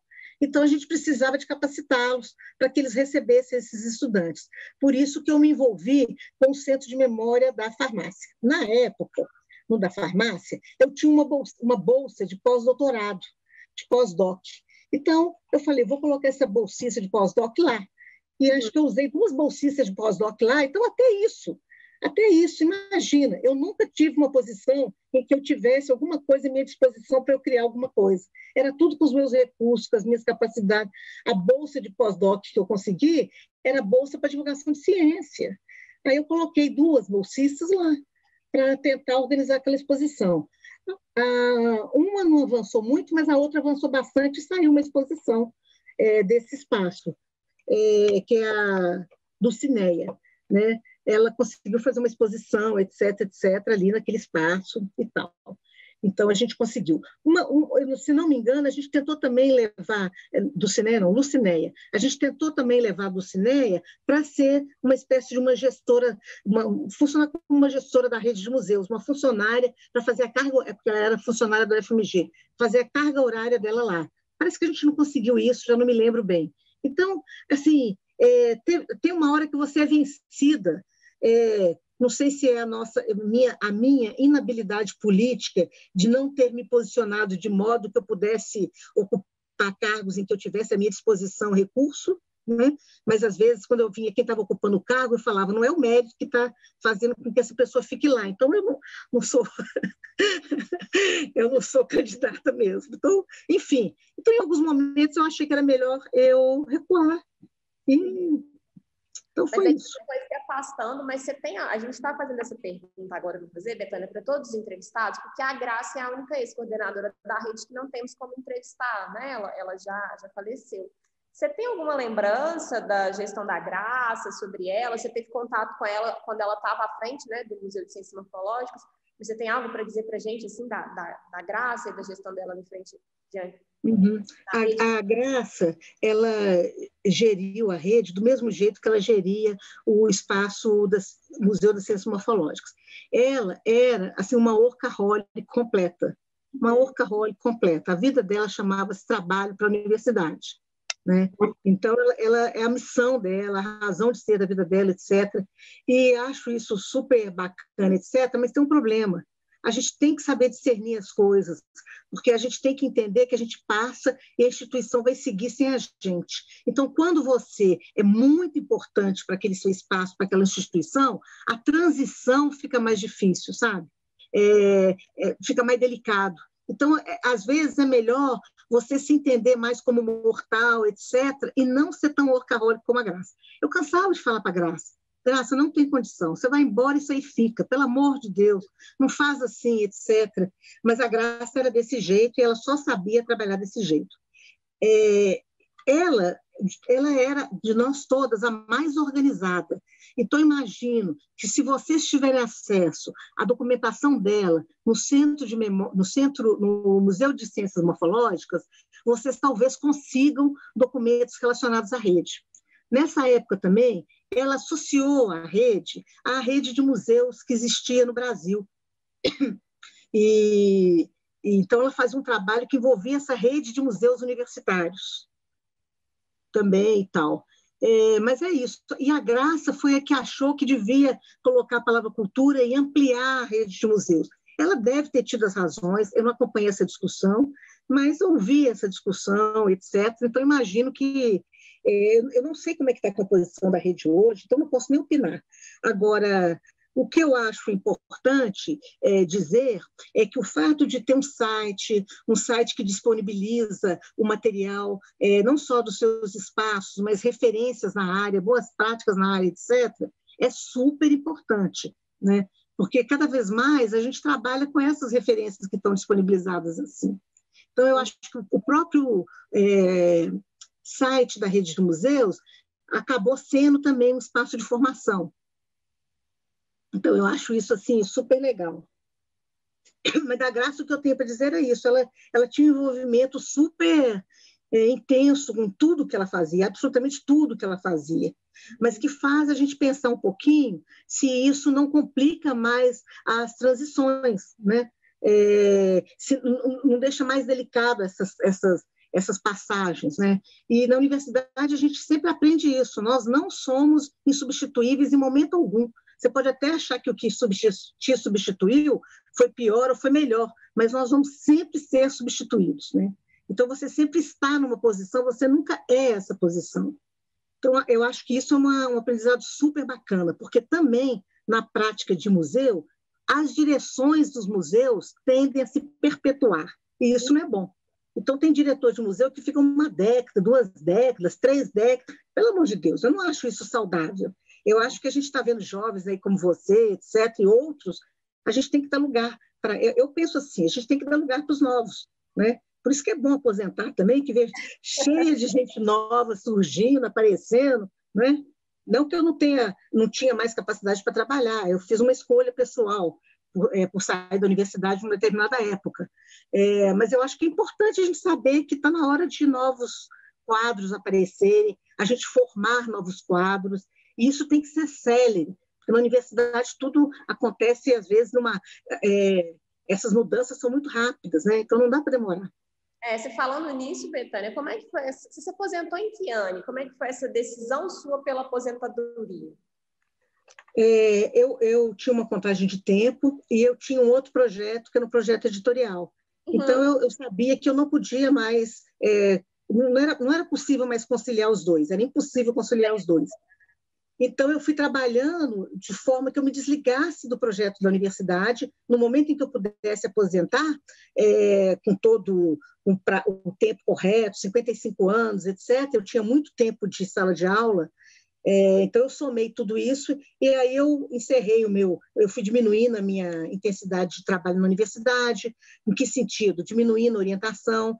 Eu parei de pegar mais orientandos para doutorado, depois eu fui parando de pegar para mestrado. Então, quando eu aposentei, eu tinha 4 ou 5 orientandos só, e mais 3 ou 4 anos eu me liberei deles todos, porque eu tinha um outro projeto que eu tinha que cuidar desse outro projeto. Então, foi um projeto assim, super calculado, montado, organizado, planejado nos meus últimos 10 anos. Você pensou bem, né? Não foi nenhum rompante. Né? Não foi nenhum rompante, não. Foi tudo bem planejado. Uhum, sim. Então, acho que é isso. E como que você enxerga, Betânia, você falou que você está um pouco distante, né, da rede, mas essa toda a experiência sua que teve conhecendo, convivendo com os espaços da universidade, como é que você enxerga a diversidade que existe entre os espaços da rede? Porque eles são muito diferentes entre si, né? Como é que você vê isso? Não, de cara eu te digo o seguinte, essa diversidade diminuiu, para você ter uma ideia. O trabalho da rede fez com que essa diversidade diminuísse. Uhum. Mas tem um problema que permanece, vários problemas que permanecem, mas um que permanece, que é importante a gente pensar, é o seguinte: a forma de vínculo de cada um desses espaços com a instituição, ela é diferente. Uhum. Então, isso significa funcionário, isso significa espaço, isso significa recurso. Então, eu acho que isso a gente tinha que dar uma estruturada melhor. Eles têm que ter visibilidade. A gente tem uns textos que falam de economia e museus, eu adoro ler coisas assim de economia e cultura. Eles têm um texto super bacana que ele vai dizendo o seguinte: essas instituições elas têm que conseguir atingir uma maioridade, uma certa uma certa aparência madura. E ele chama essa aparência madura CNPJ. Você tem que saber gerir o seu recurso, né? Então, acho super interessante, porque quando a gente está na universidade, é muito fácil você ter o recurso, ter o telefone à disposição, ter o material à disposição, etc. De onde vem isso? O que eu gasto para produzir isso? O que isso me dá de resultado? Né? Então, eu tenho que isso é algo que o serviço público não se pergunta. Uma exposição que custa X, ela tem que repercutir de que forma? Eu tenho que fazer essa pergunta, sinto muito. A exposição custou X, o acervo custa Y para manter esse acervo. Eu tenho N funcionários, o que isso me apresenta de resultado? Como é que eu meço o resultado? É tudo muito difícil de ser mensurado. Público é uma medida importantíssima. Repercussão, impacto, né? Como é que isso impacta as pessoas? Por exemplo, eu, como professora, não tem para mim nada mais gratificante quando eu encontro, outro dia no Centro de Memória, não, no SECOR, eu encontrei com uma ex-aluna que me disse assim: eu vim parar aqui por sua causa. Né? É um retorno. Ela ficou sabendo que existia restauração, conservação, etc., porque ela cursou uma disciplina de arquivos e museus que abriu uma porta que ela não conhecia. Quando eu ouço, uma vez eu vi uma conversa com os professores de Cardiff, de um museu de Cardiff, na Inglaterra, falando assim, o diretor dizendo: eu fiquei muito feliz quando uma avó ia com as crianças, os netinhos, toda tarde no museu, toda tarde no museu, toda tarde no museu. Passa tempo, ela ia lá passar o tempo com as crianças. Um belo dia, essa avó procurou o diretor e disse o seguinte: eu estou muito feliz, porque nós tínhamos um problema na garagem da casa, que era como locomover uma peça extremamente pesada. E o menino de 7 anos levantou a mão e falou: eu sei, é o princípio de Arquimedes. Eu vi no museu, eu vi na exposição, etc, etc. Então, sabe essas coisas que te impactam e que você vai levar isso? Isso é uma forma de medir impacto, né? Outros, enfim, aí vem uma série de exemplos. Eu, como gestora pública, tenho responsabilidade de perguntar qual o impacto do meu experimento. Eu dou um exemplo em sala de aula que eu adoro. Você tem um modelo de célula feito num saquinho com gel, lá do Museu da Vida do Rio de Janeiro, e tem o Museu da PUC do Rio Grande do Sul, feito numa estrutura que veio da Alemanha, que custa não sei quantos mil dólares. Qual é o efeito, o impacto dessa célula na vida dos meninos de 7 anos que visitam essa exposição? Aquele negócio que custa R$1, que ele sai carregando a célula, que deve fazer uma lambreca no ônibus, depois em casa, sujar o uniforme, etc., talvez seja muito mais abertura de portas para ele do que a célula de 100 mil, não sei que medidas que tem na PUC. Mas as duas têm importância. As duas têm muita importância, mas a gente tem que medir. Um país como o nosso, qual a importância da itinerância? Como é que é importante as exposições serem itinerantes? A itinerância é só para conquistar público. Imagina que nós estamos no núcleo de Belo Horizonte, que concentra boa parte dos museus de ciência de Minas Gerais. Será que nós não temos um compromisso, enquanto universidade, enquanto espaço de gestão de museus, etc., de fazer com que essas experiências cheguem até outros 800 municípios do estado? Então, quando a gente foi pensar o Museu Clube da Esquina, a primeira coisa que a gente pensou foi exatamente o impacto, né? Tanto é que a gente fez todo um levantamento com o pessoal da economia, da cultura, aí da UFMG, que fez com que a gente calculasse quanto que custa um caminhão para a gente ter essa exposição itinerante, quanto que custa ter só o container para ter essa exposição itinerante, quanto que custa ter módulos. Já que você está tocando nele, eu tinha perguntado antes, né, esse trabalho do Centro de Referência da Música, no Museu Clube da Esquina, foi uma iniciativa que parte da Escola de Música, de você? Você fala um pouquinho para a gente desse projeto. Esse projeto do Clube da Esquina, eu também fui procurada pelo pessoal do Clube da Esquina, pedindo para integrar o projeto, que já tinha um percurso, já tinha uma certa história, e se eu podia entrar ali para a gente conseguir um resultado para aquele envolvimento. Eu topei, né? O tema é super encantador, e eu topei. Então, logo a gente percebeu, para que ele tivesse guarita na universidade, ele deveria se transformar em um espaço de reflexão e produção de conhecimento. Logo a gente foi conversando, explicando. Eu falo isso demais. A exposição não se garante por si. É uma ilusão achar que a exposição é alguma coisa que tenha pé e que vai se sustentar durante muito tempo. Isso não faz sentido nenhum. O que faz sentido é você ter um centro de referência de informação, né, que pode ser um banco de dados, que pode ser o acervo, a pesquisa realizada a partir do acervo, etc. E, a partir daí, você produzir materiais, pesquisa, formação de quadros e assim por diante. Então, a gente já começou dizendo assim, e eu ainda mais disse para eles, quando eles me procuraram, era o Mauro lá, eu falei, Mauro, a gente tem grupos diferentes, fazendo trabalhos diferentes no UFMG nessa área. Eu vou te apresentar os grupos e você fica com toda a liberdade para escolher qual grupo que você quer trabalhar. Eu estou te dizendo isso porque, se você for trabalhar comigo, vai ter que ser assim. Né? Então, eu expliquei para ele que existiam outros grupos que trabalhavam com recursos mais portentosos, mais volumosos, que fazem exposições lindas, maravilhosas, mas que não fazem esse trabalho que eu faço de organização do material, de indexação de material, de produção de pesquisa, de formação de pessoas, quadros, etc, etc, etc. Né? E ainda disse para eles, no mercado a gente encontra de tudo. A gente encontra desde um cineasta que é super bacana e vai fazer uma exposição maravilhosa, espetacular, como a gente encontra todos os degraus de produção de uma exposição com o nosso pessoal aqui da universidade. Você topa?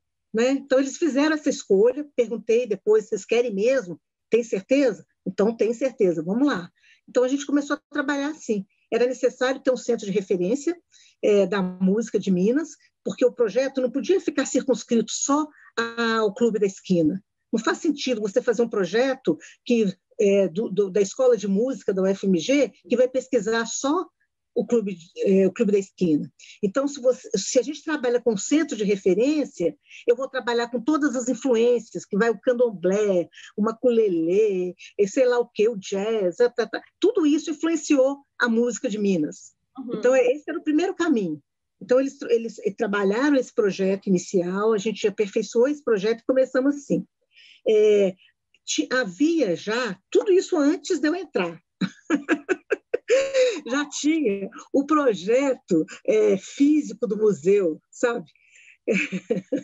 Aí eu falei, olha, eu posso conversar com o arquiteto para saber como é que ele pensou esse projeto? Eu disse, não, perfeitamente, Betânia, vai lá conversar com o arquiteto. Então, tudo isso foi feito antes da gente pensar para que eu quero esse museu, para onde é que vai esse museu. São os famosos planos diretores, mas conceituais, eu não tinha nada disso, nada disso. Quando eu cheguei, já tinha projetos, já tinha uma grana gasta com isso. Isso não é barato. A ordem, né, Betânia, de pensar o que seria, né? Isso é mais comum do que a gente imagina, sabe? Isso é muito mais comum. Então, aí eu fui fazendo um pouco esse trabalho, até que a gente chegou que com a conjuntura que a gente tinha, aquele projeto arquitetônico não poderia ser implementado. Ou seja, gastou-se alguma pequena fortuna no projeto arquitetônico que não poderia ser implementado, porque não havia liberação do espaço para onde ele foi idealizado, não tinha a liberação do espaço. Aí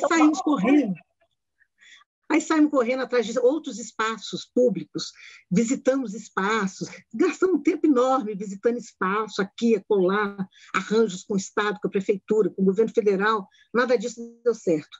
Mas o que a gente pode fazer, então? Como é que nós vamos justificar o resto do recurso? Então, vamos fazer uma exposição. Vamos. Uma exposição que é movimento em torno do centro de referência e que é também o trabalho para a organização de um possível museu em algum momento. Então, a gente pensou logo na itinerância, fomos envolvendo as pessoas necessárias. O pessoal da economia, para nos ajudar a dizer quais eram os custos de um caminhão, chamamos as experiências de caminhão no UFMG que já existiam, para a gente entender melhor como é que elas funcionavam.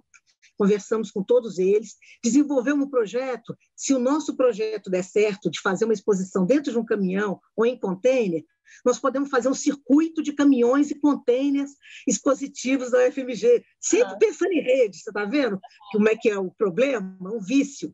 Aí fomos conversar na reitoria, na pró-reitoria de extensão, na pró-reitoria de graduação, para tentar. Todo mundo achava o projeto lindo, maravilhoso, BDMG, mas não foi para frente. A ideia de fazer uma estrutura em rede, porque era muito mais barato você fazer isso agenciado em rede do que fazer isso cada caminhão fazendo o seu trajeto. Aí pensamos em comprar os containers, para fazer a nossa só em container, já que a gente não tinha parceiros. Aí, com a experiência do Bernardo com container, nós acabamos decidindo fazer em módulos, que ficava mais barato do que em container. E era mais fácil de montar nos lugares mais diferentes possíveis. E aí a gente montou uma exposição em módulos, que ficou um tempo, foi inaugurada no Espaço do Conhecimento, depois foi para a Escola de Música, e agora ela está fechada, guardada, porque nenhum dos nossos esforços de itinerância deu certo. Então, ficou fechadinha a exposição. Essa exposição ela é super bacana, criativa e rica, porque tem a ver com música, e uma equipe muito criativa que trabalhou com a gente. Então, a gente começou, primeiro, isso, espero que a Verona esteja me ouvindo. Quem trabalha na expografia não pode ter autonomia total, não pode, sinto muito. Às vezes a Verona falava, deixa que isso a gente resolve. Não, Verona, não é assim. Nós vamos resolver isso aqui em um coletivo que fez vários brainstorms, que arrumou várias soluções. Eu quero de você a solução técnica de como é que vai ficar encaixada essa caixa de som em algum lugar. Mas esse coletivo aqui que criou os jogos que estão lá na exposição, que podem virar materiais para venda. Nós fizemos jogos de metalzinho para fazer frases com as músicas do Clube da Esquina. Nós fizemos joguinhos de memória com material do Clube da Esquina. Fizemos cubo com as capas dos Clubes da Esquina.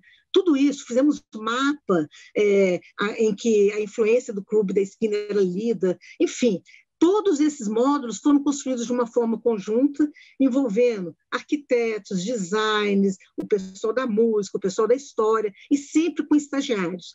A ideia do estagiário é a ideia da formação de mão de obra qualificada. Essa que é a importância do estagiário, né, nessas condições, formação de mão de obra qualificada. Eu fiquei sabendo que recentemente foi defendida uma não sei se é uma dissertação ou uma tese, não sei, eu vou até procurar, e que trabalhou com a nossa exposição. A repercussão da exposição foi maravilhosa, excelente, assim. Como é que a gente mede o resultado da exposição? De público, foi um escândalo. Parece que teve mais visitantes que qualquer exposição. A Verona me ajuda aí esses dados. No período de férias do Espaço do Conhecimento. Foi um sucesso, assim, total. Além disso, teve uma repercussão em público, quer dizer, uma repercussão espontânea absurda, né? Então, esse foi o resultado da exposição. Quando ela foi para o espaço da Escola de Música, esse impacto foi menor. E a gente sempre trabalhou em contrapartidas com todos esses espaços. O espaço não tem dinheiro para nada. Então, a gente tinha dinheiro do projeto. O que a gente pode dar em contrapartida para vocês? Computador. Esse projeto deve ter distribuído muito computador aí pelas unidades, porque a gente tem computador na Escola de Música, no Conservatório de Música da UFMG, no Espaço do Conhecimento, na Bíblia, na museologia, no design, na arquitetura, na história, e se eu não estiver esquecendo mais algum, né? Porque a ideia é essa, né? Tudo isso patrimonizado com transferência, vai para a Fafiche, da Fafiche foi para esses espaços. Enfim, eu acho que é um modelo de trabalho diferente do que contratar uma empresa que vai chegar com o pacote todo fechado e vai abrir a exposição em um dia e todo mundo vai ficar maravilhado. Não é assim que a gente gosta de trabalhar. Uhum. E a gente já partindo um pouco para o encerramento, Betânia, a gente tem algumas últimas questões. Você enxerga algumas perspectivas, potencialidades? O que você vislumbra para a rede de museus? Olha, eu acho que nós estamos em um outro patamar atualmente, né? Eu acho que o fato de termos um curso de museologia que já vai para quase 10 anos, é isso? Acho que sim, acho que é de 2010. Não sei quantos anos. Eu estou enganada. Então, já tem um curso de museologia, daqui um pouquinho esse curso de museologia vai produzir material no mestrado, no doutorado, mesmo na ciência da informação ou em outros espaços da universidade. o fato da gente ter um curso de turismo e de economia da cultura, o curso de economia está se preocupando cada vez mais com a economia da cultura, tudo isso mostra que a conjuntura que nós vivemos hoje na universidade é muito mais palatável para essa discussão da rede de museus do que há 20 anos atrás. Então, antes a gente tinha uma pedreira pela frente e agora eu tenho a possibilidade de consolidar um trabalho super bacana. Esse é um ponto. O outro ponto é que a rede conseguiu também um lugar ao sol dentro da estrutura administrativa da universidade. Isso é super importante. Então, quem está coordenando a rede pode colocar lá no seu currículo, entre as atividades do semestre, que atuou como coordenação da rede. O fato dessa coordenação ter uma remuneração, mesmo que uma remuneração de chefe de departamento, também é importantíssimo. Tudo isso eu acho que é ganho para dizer, esse é um lugar de fala da divulgação do conhecimento importante na universidade.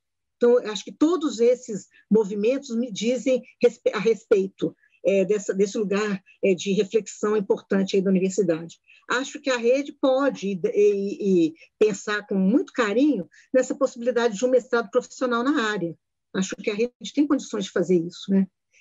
Enfim, eu acho que é muito promissor o caminho para a rede no século XXI.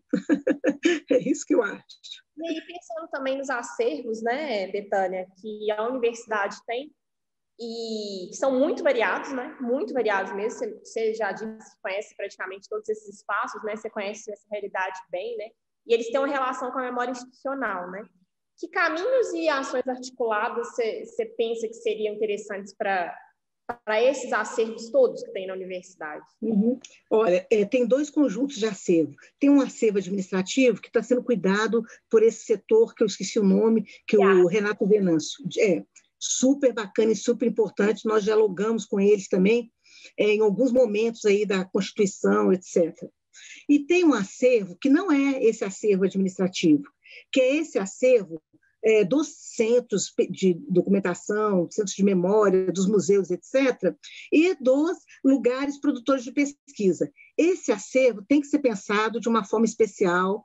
Está passando da hora da gente fazer um braço da rede que cuide especificamente disso, ou do próprio departamento que cuida dos acervos administrativos, né? Por quê? Eu acho que no momento em que você tem um acervo, você tem uma responsabilidade institucional com essa documentação. Ela não está legislada como o acervo administrativo, mas ela é muito importante, né? Em algumas situações, há até a interferência do Ministério Público, como foi o caso lá do Museu de História Natural, em que a documentação estava em estado periclitante, e a documentação é rara, e etc., etc.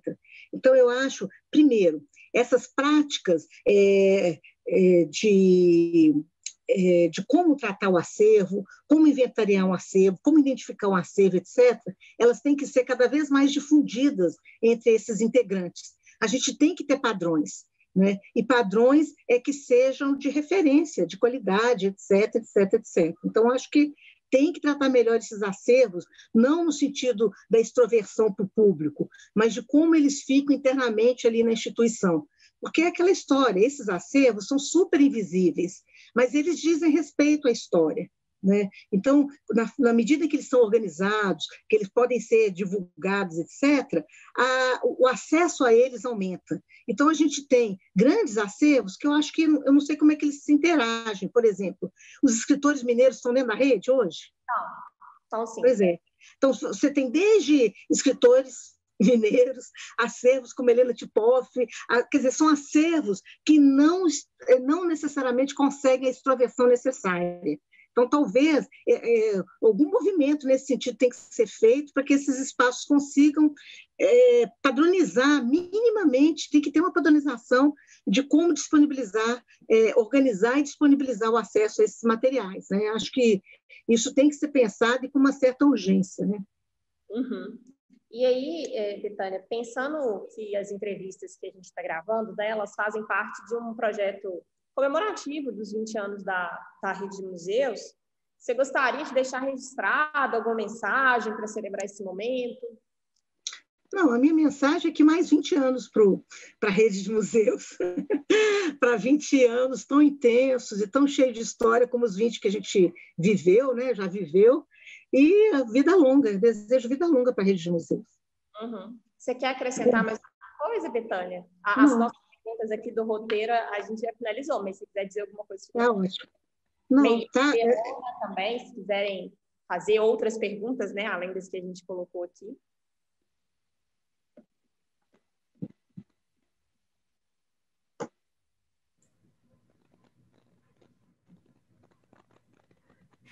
Eu quero agradecer a Betânia. A entrevista intensa e maravilhosa, né? Muito bacana mesmo, Betânia, muito bacana, né? Assim, você olha a rede, né, de um lugar diferente do que a gente olha, e o seu olhar é fundamental. Mas a sua entrevista foi muito mais do que isso, né? Você também nos ajuda a olhar a universidade, né? Olhar as nossas trajetórias acadêmicas, os modos de começar, os modos de parar, assim, te agradeço muito, foi muito, muito bacana mesmo. Né? Que bacana, fico feliz de ter contribuído. Não sei se então é o efeito pandêmico, eu me emocionei várias vezes, assim. Nós foi um exercício de autoavaliação também, né, dos nossos movimentos dentro da universidade, achei bem bacana, assim, te agradeço muito.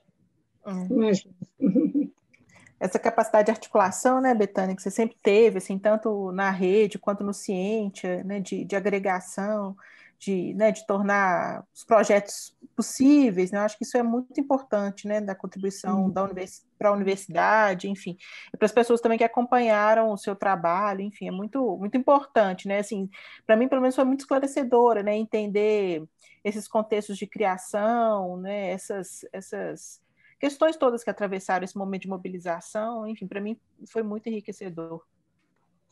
Joia. Eu vou ver se eu acho os projetos aqui que a gente fez e se eu localizar eu envio para vocês, tá bom? Ótimo. Legal, Betânia. A gente ainda vai fazer mais 2 entrevistas, né? Na semana que vem ainda, né? Falta o Gilberto e a Letícia. Que ótimo. Quem está coordenando a rede hoje? A Letícia. A Letícia, ótimo. Ok. Bom falar com vocês. Igualmente. Foi muito bom rever esse momento.